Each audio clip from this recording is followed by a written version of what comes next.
I am the Tofu Golem. Please enjoy the video. You start by verifying the essentials.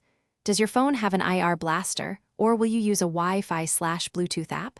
Once done, install the official remote app or a reputable universal remote and grant permissions like Bluetooth and location so pairing works. Make sure the TV or device is powered on and on the same network when required.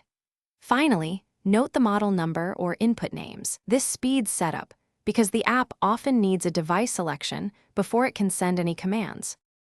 Now pair the app to your device. Open it, select the correct device type and brand, and let the app auto-scan or enter the model manually.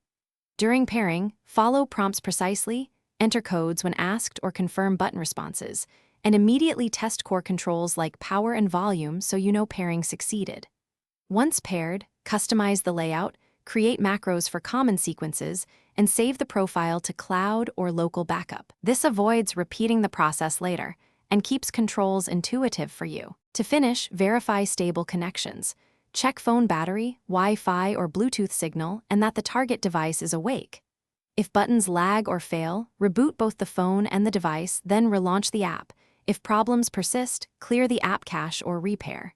Make sure firmware for both phone app and device is current since updates fix compatibility. One key troubleshooting tip: if pairing repeatedly fails, switch to the device's IR mode or try a different trusted universal app before considering a factory reset. Thanks for watching. Consider subscribing if we helped you today.